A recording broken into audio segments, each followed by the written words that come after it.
میں اور آپ یہ آرزو رکھتے ہیں کہ ہماری یہ دنیاوی زندگی ہمارے گزرتے ہوئے لیل و نہار شب و روز خوبصورتی کے ساتھ بسر ہوں، اور ہماری اخروی زندگی بھی خوبصورت ہو۔ یہ جہاں بھی اچھا اور وہ جہاں بھی اچھا، یہ ہر مومن کی آرزو ہے۔ دونوں جہانوں کی فلاح، کامیابی ہمارا مقصود ہے۔ جو لوگ اس دنیا کی زندگی کو ہی مقصود سمجھ بیٹھے اور آخرت کو بھول گئے، انہوں نے خسارے کا سودا کیا۔ اور جنہوں نے یہ سمجھا کہ آخرت پانے کے لیے دنیا کو ترک کرنا پڑے گا، وہ دین کو سمجھ نہیں پائے۔ ترک دنیا سے رب نہیں ملتا، بلکہ زہد دنیا مقصود ہے۔ دنیا کا ترک اور ہے، زہد اور ہے۔ زہد یہ ہے کہ سب کچھ ہونے کے باوجود دھیان رب کی طرف ہو۔ تو ہمیں دنیا کا ترک کرنے کی تلقین نہیں کی گئی۔ ہمیں کہا گیا کہ دنیا میں رہو، بھرپور زندگی گزارو، مال ہوگا تو زکوٰۃ دو گے، پیسے ہوں گے تو حج کرو گے، یہ تمہارے لیے ہم نے لازم قرار دیا ہے کہ تم بھرپور زندگی بسر کرو، لیکن دیکھنا زندگی میں رب کی نافرمانی نہ ہونے پائے۔ صوفیہ فرماتے ہیں دنیا میں ایسے رہو جس طرح کشتی پانی میں رہتی ہے، پانی میں رہنے کے باوجود اپنے اندر پانی کو نہیں آنے دیتی۔ تم دنیا میں رہو لیکن دنیا تمہارے اندر نہ رہے۔ کشتی پانی میں رہے تو خیر ہے، لیکن پانی کشتی میں آ گیا تو کشتی کو لے ڈوبے گا۔ اس لیے تم دنیا میں رہ کر کے بھی اپنے رب سے اپنے تعلق کو مضبوط کرو۔ ایک شخص حضور کی خدمت میں حاضر ہوا اور سخت کمزور تھا، حدیث میں آتا ہے چوزے کی طرح کمزور۔ آقا کریم نے اسے فرمایا تو نے اللہ سے کوئی دعا تو نہیں کی تھی؟ اس نے کہا جی حضور میں نے ایک دعا کی تھی، شاید وہ دعا قبول ہو گئی۔ کیا دعا کی تھی؟ میں نے کہا تھا مالک آخرت کے حصے کے دکھ بھی دنیا میں دے دے تاکہ میری آخرت صاف ہو جائے۔ تو وہ دعا قبول ہو گئی ہے۔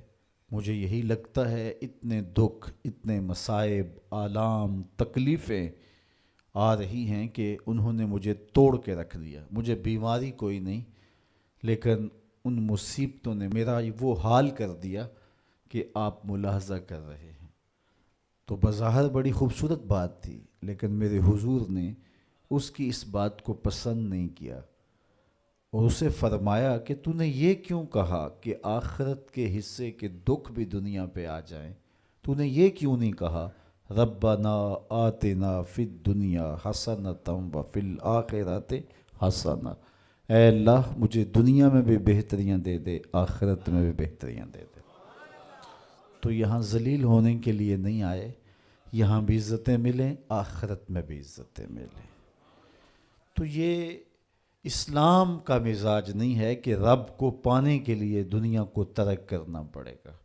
بدھ نے کہا تھا خدا کا قرب پانے کے لیے عورت سے دور رہنا ہوگا۔ اگر آپ عورت سے متمتع ہوتے ہیں تو پھر رب کا قرب نہیں ملتا۔ یہ بدھ کا نظریہ ہے۔ میرے حضور نے کہا مجھے عائشہ کے بستر میں وحی آتی رہی ہے۔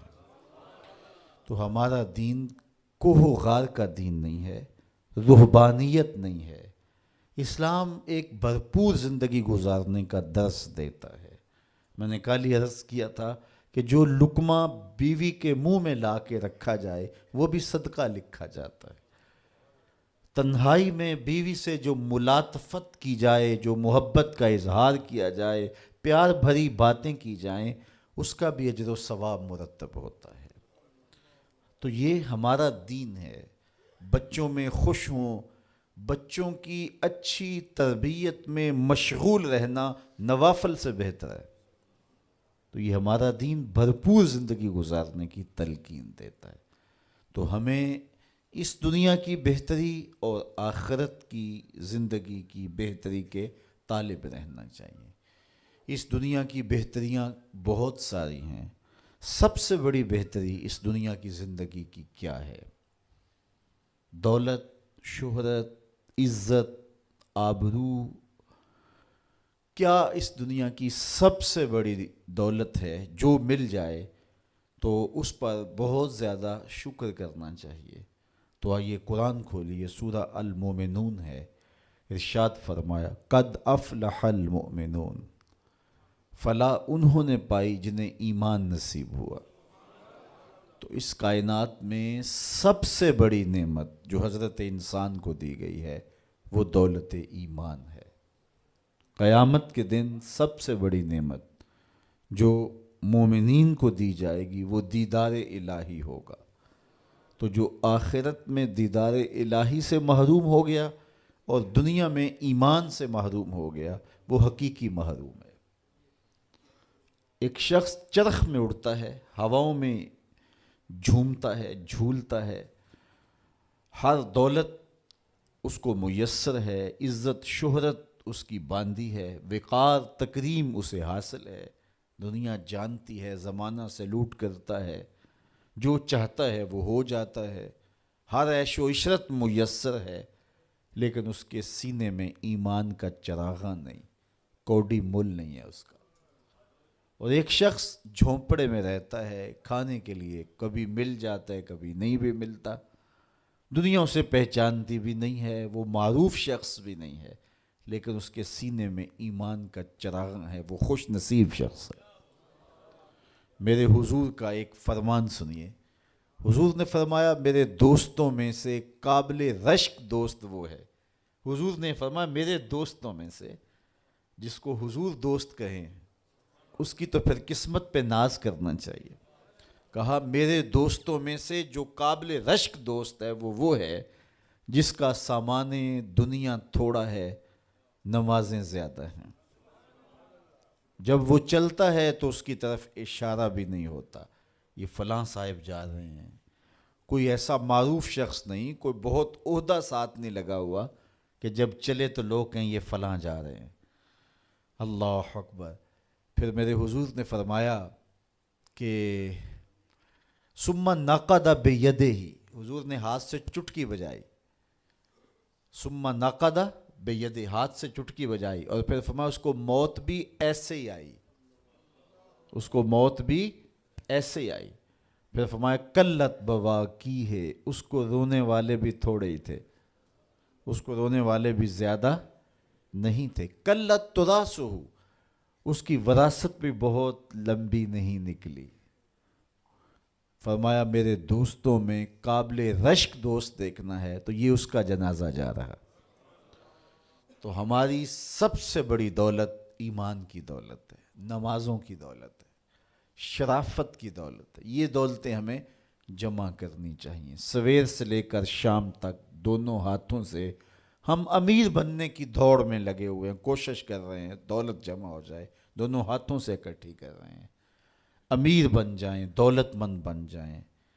خیال ہے کہ اگر دولت بہت ساری ہوگی تو سکون ملے گا، جب مل جاتی ہے دولت تو پھر سکون نہیں ملتا، کہتے ہیں کچھ اور حاصل ہو تو سکون ملے گا. ساری زندگی اس دوڑ میں گزر جاتی ہے. جس طرح دنیا کی دولت جمع کرنے کے لیے دوڑ لگاتے ہو، شرافتیں جمع کرنے کے لیے دوڑ لگاؤ، نجابتیں حاصل کرنے کے لیے دوڑ لگاؤ، سجدوں کی کثرت حاصل کرنے کے لیے دوڑ لگاؤ، صالح اعمال جمع کرنے کے لیے دوڑ لگاؤ. خوش نصیبی ہے. ہاں اپنے بچوں کے لیے کاروبار بھی کرو، رزق بھی کماؤ، دولت ضرورت کی تمہیں ہونی چاہیے تمہارے پاس، لیکن فرض کرو اگر نہیں بھی ہے تو اتنی بھی ٹینشن لینے کی ضرورت نہیں ہے. جو میسر ہے اس پہ راضی رہو. نہیں 4 کنال کا بنگلہ تو 1 کنال کا گھر جو ہے وہ بھی سکون دیتا ہے. کنال کا گھر بھی نہیں ہے تو 5 مرلے کا کٹیا بھی تو چھت تو اپنی ہے نا, سکون دیتا ہے. چلو ایسا بھی نہیں ہے تو 1.5-2 مرلے میں بھی رہتے ہو تو وہاں بھی تو قرار ہے. اور سنو حضور کا ایک فرمان, سیدنا علی المرتضیٰ سے مروی ہے, میرے حضور نے فرمایا جو اللہ کے دیے گئے تھوڑے رزق پہ راضی ہو گیا, اللہ قیامت کے دن اس کے تھوڑے عملوں پہ راضی ہو جائے گا کہ میرے بندے تو بندہ ہو کے راضی ہے, میں تو پھر رب ہوں. تو یہ کتنا اچھا سودا ہے, اس پہ راضی ہو جانا. دکھوں کو ختم یہی چیز کرتی ہے. بندہ رب پہ راضی ہونا سیکھ لے تو جہاں بندہ ہوگا وہیں خوش ہوگا, اور راضی ہونا نہیں سیکھے گا تو کھرب پتی بھی ہوگا, نفس کی کمینگی ختم نہیں ہوگی. تو پھر اس پہ راضی رہنے کا فن سیکھنا چاہیے. اور یہ فن ملتا کہاں سے ہے؟ یہ فقیروں کی چوکھٹ سے ملتا ہے, اللہ والوں کی صحبت سے ملتا ہے, ان کی اپنی زندگی توکل کا نمونہ ہوتی ہے. تو ان کے پاس بیٹھ کر کے بہت کچھ سیکھنے کو ملتا ہے کہ یہ بھی تو زندگی گزار رہے ہیں. حضور کی سیرت پڑھیں, آپ کو یہ سب کچھ ملے گا. اللہ نے اپنے محبوب کو اختیار دیا, محبوب اگر چاہو تو یہ بطحہ مکہ سونے اور چاندی کا بنا دیں. تو حضور کیا کہتے ہیں, ایک دن کھانا دینا, ایک دن فاقہ دینا. جس دن کھانا ملے گا تیرا شکر کروں گا, جس دن فاقہ ملے گا صبر کروں گا. تو اللہ کے حضور عجز, اللہ کے حضور رضا, یہ بہت بڑی دولت ہے. اگر نصیب ہو گئی تو سمجھو زندگی سوکھی ہو گئی, ورنہ ساری زندگی دھوڑی ختم نہیں ہوتی ہے, بھاگم بھاگ لگی رہتی ہے. اور ہر وقت جو ہے وہ مشکل جان نہیں چھوڑتی. لیکن جو اس پہ راضی رہنے کا فن سیکھ جاتا ہے تو وہی باکمال شخص ہوتا ہے, اور اسے ہی طمانیت کی زندگی ملتی ہے, اور اسے ہی قرار کا سودا نصیب ہوتا ہے.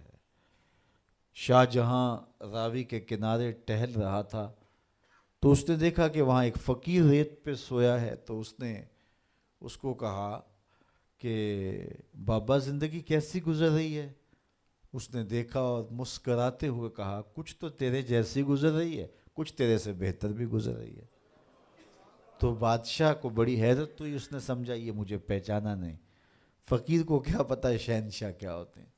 اس نے کہا تم مجھے پہچانا نہیں؟ کہا تم شاہ جہاں ہو نا, بر صغیر کے بادشاہ ہی ہو نا؟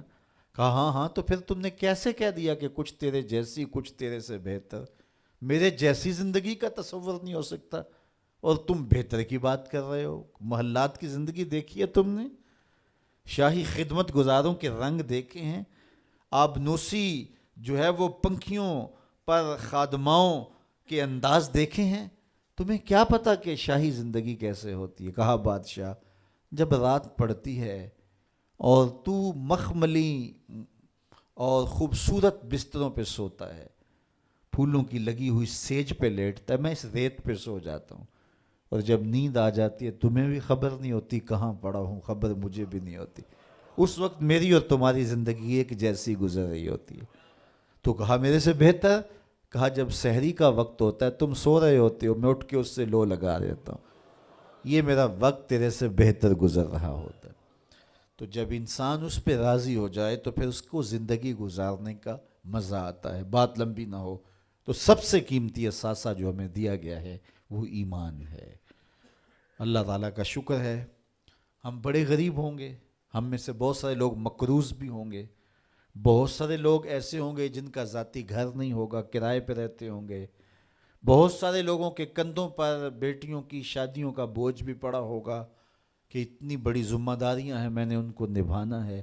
بہت سارے لوگ کاروباری پیچیدگیوں میں پھنسے ہوں گے, بہت سارے لوگ بیماریوں میں مبتلا ہوں گے, آپ میں سے بہت سارے لوگ مقدمات کی مشکلات میں بھی ہوں گے, دیگر دکھوں میں ہوں گے, اپنوں بیگانوں کی بے وفائیوں کے صدمے بھی ہوں گے, داغ بھی ہوں گے, بہت کچھ ہوگا.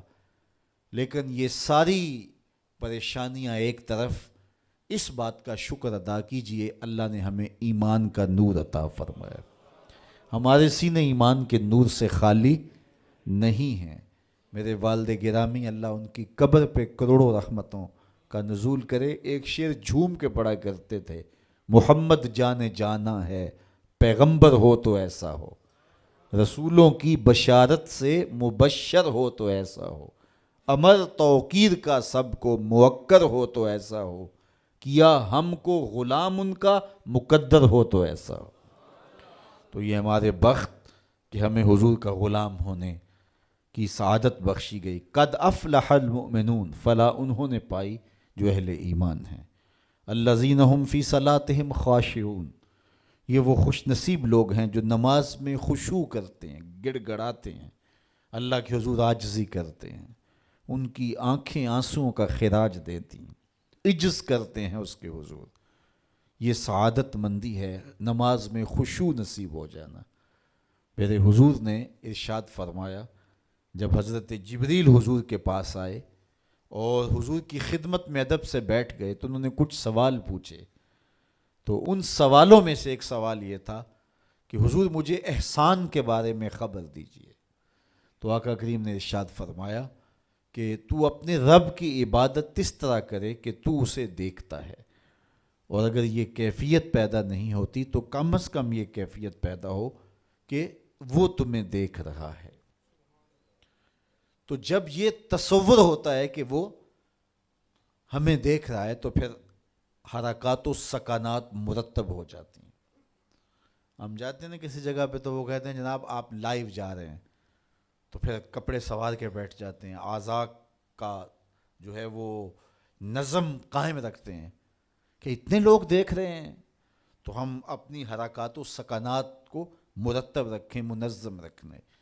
تو جب لوگ دیکھ رہے ہیں تو حرکتیں منظم ہونی چاہیے، تو جب رب دیکھ رہا ہو تو پھر دل کی دھڑکن بھی بے ترتیب نہ ہونے پائے، پھر وسواس، خیالات، کیا کچھ جو انسان کی زندگی کو برباد کرتے ہیں ان سے کنارہ کشی ہو، اور اس تصور میں ڈوب جائے کہ میرا رب مجھے دیکھ رہا ہے۔ یار کسی کی ماں اس کو پیار سے دیکھ رہی ہو تو پھر وہ نشہ نہیں اترتا، باپ دیکھ رہا ہو پیار سے تو وہ اپنا رنگ ہوتا ہے، استاد شفقت سے دیکھ رہا ہو، مرشد دیکھ رہا ہو کسی کو تو پھر وہ نشہ نہیں جاتا، تو کیا تصور میں بندہ ڈوب جائے کہ میرا رب مجھے دیکھ رہا ہے۔ تو جب رب شفقت سے، محبت سے بندے کو دیکھ رہا ہے تو پھر اس کی نماز میں کیوں لذت پیدا نہیں ہوگی، کیوں سرور پیدا نہیں ہوگا، کیوں کیفیات کا جہاں آباد نہیں ہوگا۔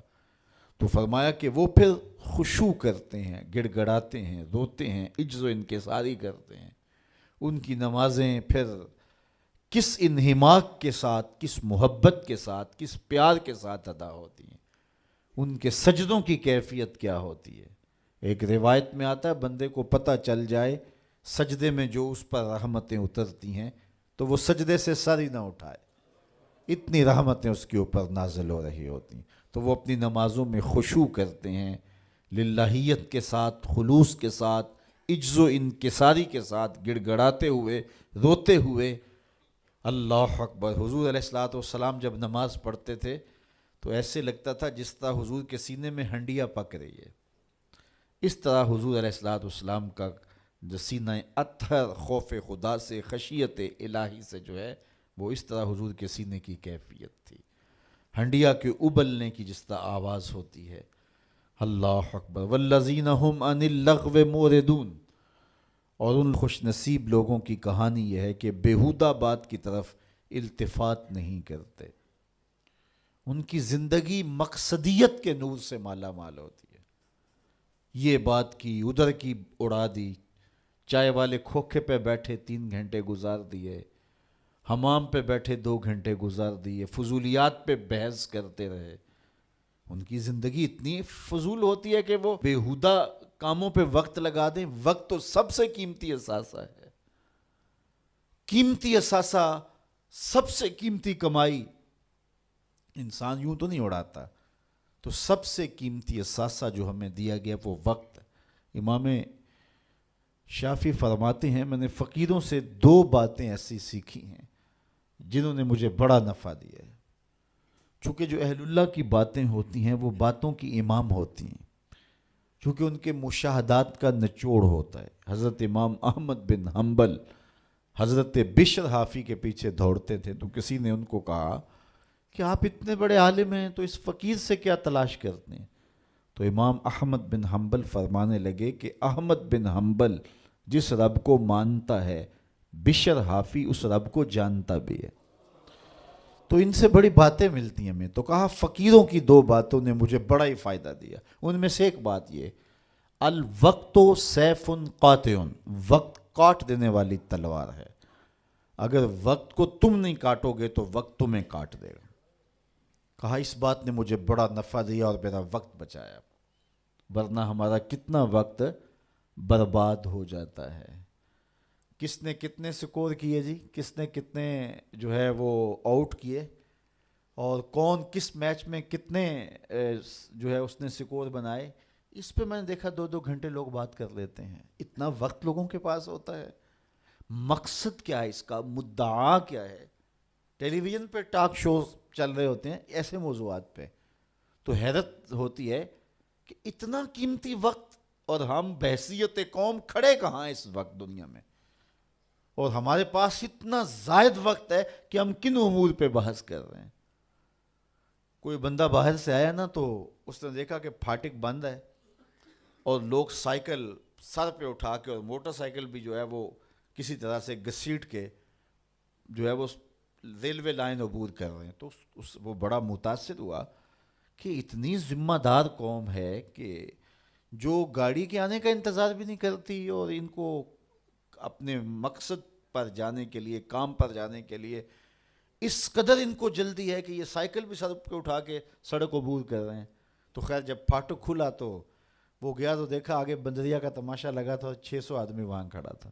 اس نے کہا اچھا اس کی جلدی تھی سب کو، تو ہمارا تو کتنا وقت بندریا کے تماشے کو دیکھتے ہوئے گزر جاتا ہے، جب ہم بحیثیت قوم دنیا میں کہاں کھڑے ہیں۔ تو ہمیں تو اپنے ایک ایک لمحے کی قدر کرنی چاہیے، کاروباری لوگوں کو بھی آگے بڑھنا چاہیے، علماء کو بھی اپنے وقت کی قدر کرنی چاہیے، عوام کو بھی کرنی چاہیے۔ ہمارے علماء کا بھی حال ایسے ہی ہے، ایسے موضوعات پہ گفتگو کرتے ہیں جو نہ قوم کی ضرورت ہوتی ہے اور نہ ان کی ضرورت ہوتی ہے، لیکن بس وقت ہے کہ ان کے پاس اتنا ہے کہ 3-3 گھنٹے ایسے موضوعات پہ بات کر جاتے ہیں کہ جس کی قوم کو کس طرح سے ضرورت بھی نہیں ہوتی ہے۔ تو ہم اپنے وقت کو ضائع کرتے ہیں جو سب سے قیمتی اثاثہ ہے ہمارے پاس۔ حضرت امام ابو بکر بن داسا کہتے ہیں میں امام ابو داود سے ملا، یہ جنہوں نے سنن ابی داؤد لکھی ہے، تو کہتے ہیں کہ وہ فرمانے لگے کہ مجھے اللہ کے رسول صلی اللہ علیہ وآلہ وسلم کی 6 لاکھ حدیثیں زبانی یاد ہیں۔ ان 6 لاکھ احادیث رسول کا میں نے خلاصہ تیار کیا تو میرے پاس رہ گئیں 4000 حدیثیں۔ پھر میں نے زہد، مناقب، فضائل، قصص اور پچھلی امتوں کے تذکروں پر مشتمل حدیثوں کو الگ کر دیا۔ جن احادیث سے صرف مسائل شرعیہ کا استنباط و استخراج کیا جا سکتا تھا میں نے ان کو الگ کیا، تو میرے پاس رہ گئیں 800 حدیثیں۔ ان 800 احادیث سے ہی پورے دین کو سمجھا جا سکتا ہے۔ جس طرح کہ قرآن مجید کی آیات میں سے 500 آیات ایسی ہیں جن سے احکام شرعیہ ثابت ہوتے ہیں، باقی کچھ پچھلی امتوں کے تذکرے ہیں، کچھ تنذیر ہے، جہنم سے ڈرایا گیا ہے، تحذیر ہے، اور کچھ تبشیر ہے، جنت کا بتایا گیا ہے، اس کے نقشے بیان کیے گئے ہیں، پچھلی قوموں پر آنے والے عذاب، ان کے اسباب بیان کیے گئے ہیں، اور بہت ساری چیزیں بیان کی گئی، لیکن جن سے احکام ثابت ہوتے ہیں ان کی تعداد، ان آیات کی، آیات الاحکام جو ہیں ان کی تعداد 500 ہے۔ اسی طرح لاکھوں احادیث کا خلاصہ جو تیار کیا، تو جن احادیث سے احکام کا ثبوت ہوتا ہے اور مسائل شرعیہ کا استنباط و استخراج کیا جاتا ہے ان کی تعداد ہے 800۔ تو حضرت امام ابو داؤد کہتے ہیں میں ان 800 احادیث کا ایک اور خلاصہ تیار کیا تو میرے پاس رہ گئیں 4 حدیثیں، اور ان 4 حدیثوں کے بارے وہ فرماتے ہیں اساس الاسلام ہیں، اسلام کی جڑ ہیں، اسلام کی بنیاد ہیں۔ ان میں سے ایک حدیث یہ ہے من حسن اسلام المرء ترکہ ما لا یعنی ہے، کسی شخص کے اسلام کا حسن یہ ہے کہ وہ ہر بے مقصد کام کو چھوڑ دیتا ہے۔ ترک کر دیتا ہے۔ تو جب بے مقصد کاموں کو ہم چھوڑ دیں گے تو ہمارے پاس پھر وقت کا مصرف بڑا خوبصورت ہوگا، لیکن ہمارا کتنا وقت بے مقصد کاموں میں گزرتا ہے۔ میرے ایک دوست کہتے ہیں یہ جو ہم موبائل سنتے ہیں اس میں ہور سناؤ نکال دیں تو کتنا وقت بچ جاتا ہے۔ بات تو ایک آدھے منٹ کی ہوتی ہے، وہ کہتے ہیں ہور سنا تو کتنا وقت اس میں ہمارا برباد ہو جاتا ہے۔ تو ہم اپنے وقت کی قدر کریں، ایک ایک لمحے کی قدر کریں۔ جو قومیں اپنے وقت کو بچاتی ہیں، وقت کی قدر کرتی ہیں، وہی سرخرو اور سربلند ہوتی ہیں۔ پھر لغو کاموں سے اپنے آپ کو بچایا جائے۔ یہ ان لوگوں کی کہانی بیان کی جا رہی ہے جو فالح ہیں، کامیاب ہیں، جن کی دنیا بھی بہتر ہے، جن کی آخرت بھی بہتر ہے۔ قرآن نے پورا نصاب دیا ہے۔ یہ سورہ مومنین کی ابتدائی 11 آیات ذرا ان کو ملاحظہ کیجئے۔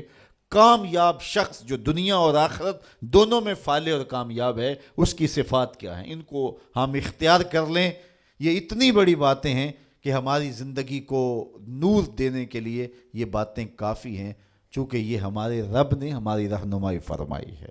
والذین هم عن اللغو معرضون، وہ لغویات سے اپنے آپ کو بچاتے ہیں اور محفوظ رہتے ہیں لغویات سے، اور بیہودہ باتوں کی طرف التفات نہیں کرتے، توجہ نہیں کرتے۔ والذین هم للزکوٰۃ فاعلون، اور وہ زکوٰۃ ادا کرتے ہیں۔ چونکہ زکوٰۃ ادا کرنے سے حب دولت کم ہوتی ہے۔ اقبال نے بھی کہا تھا حب دولت تلف می سازت زکوٰۃ، زکوٰۃ حب دولت کو کم کرتی ہے۔ جب انسان زکوٰۃ بھی نہیں دیتا اپنے مال سے تو اس کے دل میں دنیا کی محبت، دولت کی محبت چمٹ جاتی ہے جو اس کا چین چھین لیتی ہے، اور اگر زکوٰۃ دیتا ہے تو پھر حب دولت کم ہوتی ہے۔ اور اگر وہ راہ خدا میں مزید صدقات دیتا ہے، خیرات کرتا ہے، تو پھر دولت کی آزمائشوں سے اور دولت کے ساتھ جو فتنے آتے ہیں ان سے وہ بچ جاتا ہے۔ دولت جب آتی ہے تو اپنے ساتھ بہت سارے فتنے لے کر آتی ہے، تو وہ فتنوں سے بچنے کے لیے صدقات کثرت کے ساتھ دیے جائیں، دولت راہ خدا میں خرچ کی جائے، تو پھر فتنوں سے بھی بچے گا اور وہ گناہوں کا کفارہ بھی بنے گی۔ تو وہ زکوٰۃ دیتے ہیں، اور یہ بات ذہن میں رکھیں، زکوٰۃ دینے سے یا صدقہ دینے سے دولت کم نہیں ہوتی۔ میرے حضور نے ارشاد فرمایا، قسم کر کے ارشاد فرمایا، حضرت ابو کبشہ الانماری رضی اللہ تعالی عنہ سے مروی ہے، حضور نے 7 چیزیں ارشاد فرمائیں، جن میں 4 چیزیں حضور فرمایا بغیر قسم کے بیان کرتا ہوں، اور 3 چیزیں میرے حضور نے فرمایا میں قسم کر کے بیان کرتا ہوں۔ اللہ اکبر! جب حضور رب کی قسم کریں تو پھر کتنی بڑی بات ہوگی۔ تو فرمایا میں اللہ کی قسم اٹھا کے کہتا ہوں، ان میں سے ایک بات فرمایا ما نقصا مال عبد من صدقہ، فرمایا میں محمد قسم اٹھاتا ہوں صدقے سے مال کم نہیں ہوتا۔ تو یہ حضور علیہ الصلوۃ والسلام نے جو ہے وہ فرما دیا، اور ہمارے لیے یہ کافی اور سچی بات یہ ہے، جو اللہ کی راہ میں دیتے ہیں ان کا مال کم نہیں ہوتا۔ میرے بزرگ فرماتے تھے جب تک کنویں سے پانی نکالا جاتا رہا، تازہ بھی تھا وافر بھی تھا، جب کنویں نے پانی باہر دینا چھوڑ دیا، لوگوں نے لینا چھوڑ دیا، تو پھر کیا نتیجہ ہوا، پانی نیچے بھی چلا گیا، گدلا بھی ہو گیا۔ تو جب وہ باہر دیتے تھے، بانٹتے تھے، نیچے سے سوتے بھی پھوٹتے تھے۔ تم لوگوں کو راہ خدا میں دیتے رہو، اللہ بھی تمہیں عطا کرتا رہے گا۔ اللہ اکبر! والذین هم للزکوٰۃ فاعلون والذین هم لفروجہم حافظون، یہ بڑی اہم بات بیان فرمائی۔ فالح شخص کے لیے جو شرائط ہیں، ایک تو مال سے محبت نہ کرے، اس کو خیرات کرے، لغویات سے اپنے آپ کو بچائے، نماز میں خشوع اور عجز پیدا کرے، اور ایک خوبی ہے والذین هم لفروجہم حافظون، وہ اپنی پارسائی کے محافظ ہوتے ہیں، اپنی عصمت کے جوہر کو لٹنے نہیں دیتے، وہ آوارہ مزاج نہیں ہوتے، دل پھینک نہیں ہوتے، بلکہ وہ اپنی عصمت کے جوہر کو محفوظ کرتے ہیں اور حق صاحب حق تک پہنچاتے ہیں۔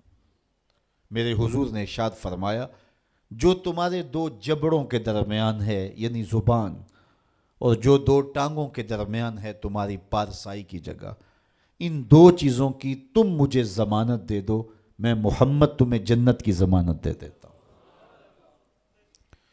دور موجود میں بے حیائی پورے عروج پہ ہے، ہمارا میڈیا اس کو پروموٹ کر رہا ہے، سوشل میڈیا نے قیامت ڈھا دی، اور ماں باپ کی گرفت اولاد پر کمزور ہو گئی، ماحول اتنا حیا سوز ہو گیا کہ اپنے دامن اور اپنی عصمت کو محفوظ رکھنا اتنا آسان کام نہیں رہا، لیکن اس کے باوجود فالح بننے کے لیے یہ کام کرنا ہی پڑے گا، ورنہ فالحین میں نام نہیں آئے گا، کہ اپنی عصمت کے جوہر کو محفوظ رکھا جائے، حالات کے تیور کوئی بھی ہوں، حسن بجلیاں گرا رہا ہو، خواہشات دیوانی ہوں اور آرزوئیں مچل رہی ہوں، لیکن اپنی آبرو کا پہرا دے کہ میرا رب میری ہر ادا دیکھ رہا ہے، اور یہ یقین جب انسان کی روح میں اترتا ہے تو پھر حالات کا تیور کچھ بھی کیوں نہ ہو، انسان اپنی آبرو محفوظ رکھتا ہے۔ کیا آپ دیکھتے نہیں ہیں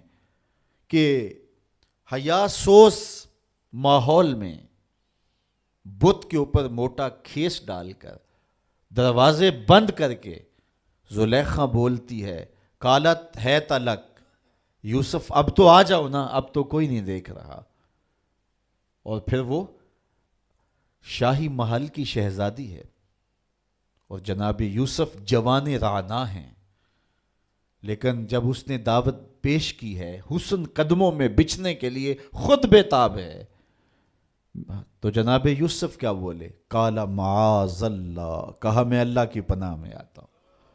اللہ اکبر، پھر اتنی روشنیاں برسیں کہ گناہ کا تصور بھی محال ہو گیا۔ یکا یک حضرت یوسف کے دل میں خیال آیا، اور آپ نے زلیخا سے وہ بات بھی کی، کہا کہ تو اس بت سے حیا کرتی ہے جس کی بے نور آنکھیں دیکھتی نہیں، تیرا یہ جھوٹا معبود ہے، تو اس سے بھی حیا کرتی ہے جس کی بے نور آنکھیں دیکھتی بھی نہیں، میں اس سے حیا نہ کروں جو ساتویں کوٹڑی میں بھی دیکھ رہا ہے۔ پھر حضرت یوسف کا یقین اتنا مضبوط ہوا، اتنا روشن ہوا کہ دروازے سامنے مقفل ہوئے تھے، لیکن اس سے اپنی جان چھڑا کر حضرت یوسف بھاگتے ہیں، دروازے کو تالا لگا ہوا ہے، لیکن جب یوسف تیقن کے ساتھ، یقین کے ساتھ دروازے کے قریب جاتے ہیں، زنجیر ٹوٹ کے گر جاتی ہے اور دروازہ کھل جاتا ہے، پھر دوسرا، تیسرا، حتیٰ کہ 7 دروازے کھل جاتے ہیں، اور حضرت یوسف کی عصمت پہ دھبا نہیں آنے پاتا۔ حالات کا رخ کوئی بھی ہو، لیکن جب عزم مصمم ہو کہ میں اپنی آبرو اور اپنی عزت اور اپنی ناموس کو رسوا نہیں کروں گا، تو اللہ پھر مدد کرتا ہے، وہ بند دریچوں کے اندر بھی بندوں کے لیے راستے پیدا کر دیتا ہے۔ الا علی ازواجہم او ما ملکت ایمانہم فانہم غیر ملومین، ہاں مگر ان کی جو بیویاں ہیں اور شرعی باندیاں ہیں ان پر انہیں کوئی ملامت نہیں ہے۔ فمن ابتغى وراء ذلك فاولئک هم العادون، تو جو ان دو کے سوا کچھ اور چاہے وہی حد سے بڑھنے والے ہیں۔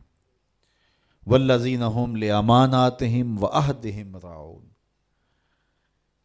اپنی عصمت کے جوہر کو بھی محفوظ کر لیا، آبرو کا بھی پہرا دے دیا، نمازوں میں بھی خشوع ہے، لغویات سے بھی بچا، زکوٰۃ بھی دیتا ہے، پاکیزگی عفت کا بھی لحاظ رکھتا ہے، لیکن وعدہ کرتا ہے تو پورا نہیں کرتا، کہا نہیں فالح نہیں ہوگا۔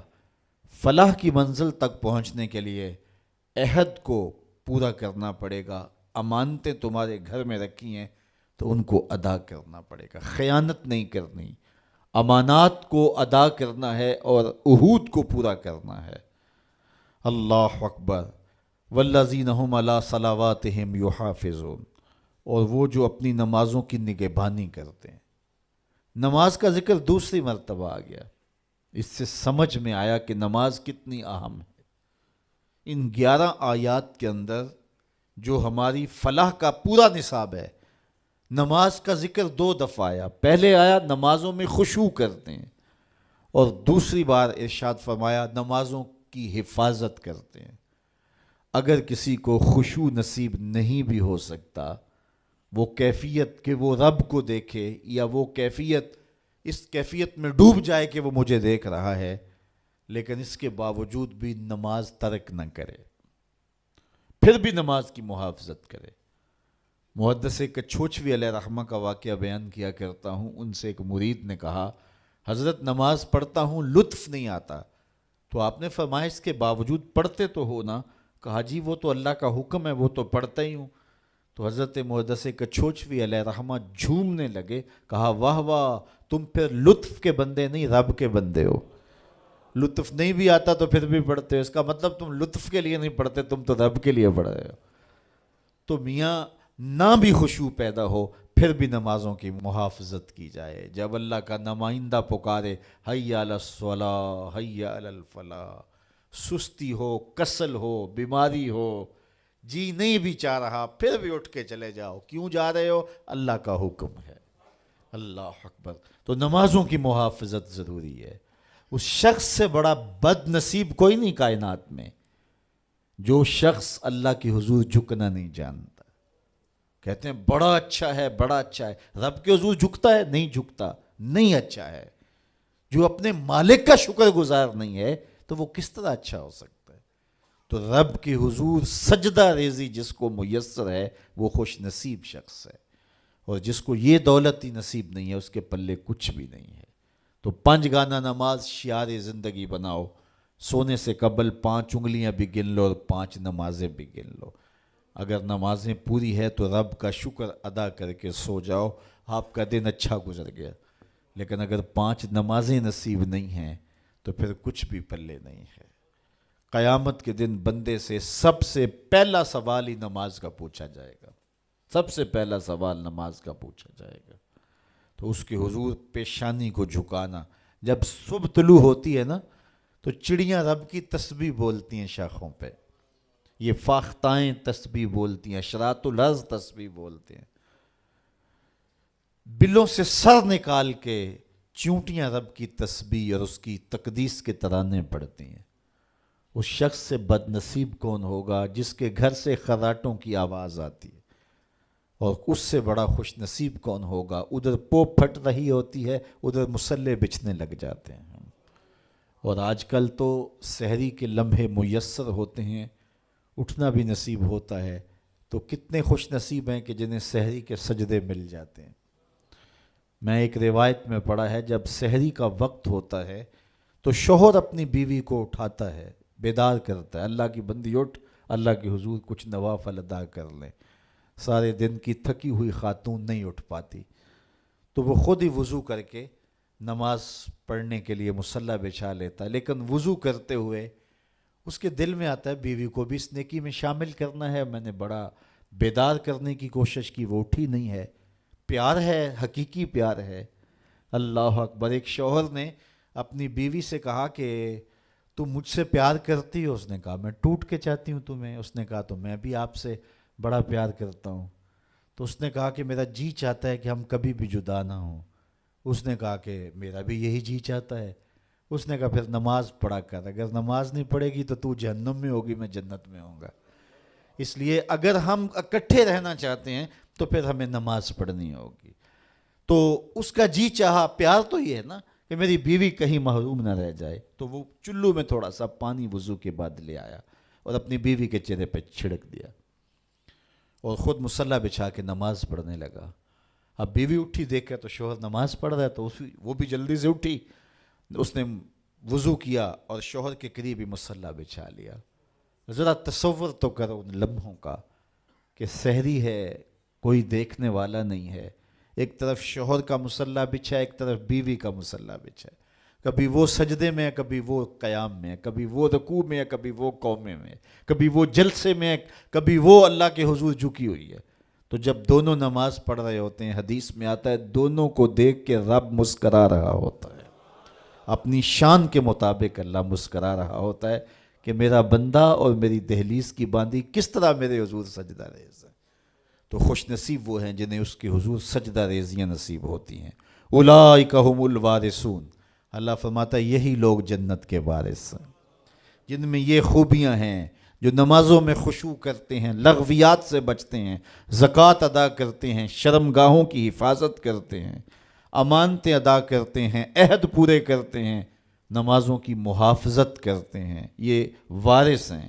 کس چیز کے وارث؟ الذین یرثون الفردوس، یہ جنت الفردوس کے وارث ہیں۔ ہم فیہا خالدون، وہاں جا کر کے نکالے نہیں جائیں گے، ہمیشہ رہیں گے۔ چونکہ جو جنت میں ایک بار چلا گیا پھر چلا گیا۔ کہتے ہیں جنت میں جا کے جنتیوں کو ایک ہی خدشہ ہوگا، کہیں موت نہ آ جائے۔ اتنی نعمتیں پانے کے بعد پھر آرزو ہوگی کہ جئیں، کھٹکا ہوگا کہیں موت نہ آ جائے۔ اور جہنمیوں کو جہنم میں جا کے ایک ہی امید ہوگی، کہیں موت آ جائے تو جان چھوٹ جائے۔ پھر اللہ مینڈے کی شکل میں حشر کے میدان میں موت کو لائے گا۔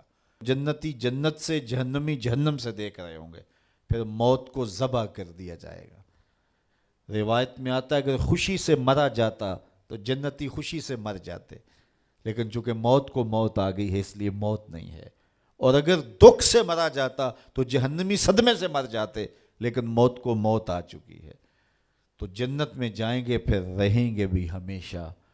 کیا میں اور آپ یہ چاہیں گے کہ قرآن نے جس فالح شخص، بامراد شخص کا تصور دیا ہے، ہم وہ فلاح پانے والے شخص بن جائیں؟ یقیناً یہ میری بھی آرزو ہوگی اور یہ آپ سب کی آرزو ہوگی۔ تو آئیے سورہ مومنون 18ویں پارے کی پہلی 11 آیات کو ضرور پڑھیے، روز پڑھیے۔ یہ ہوم ورک کے طور پہ 2-3 مرتبہ روزانہ اس کو ضرور پڑھیے گا۔ اور جو میں نے آپ کے سامنے اس کی مختصر توضیح اور تشریح رکھی ہے، اس کو ذہن نشین کرنے کی کوشش کیجیے گا۔ یہ آیات آپ کو خود ہی نور دیں گی، روشنیاں دیں گی۔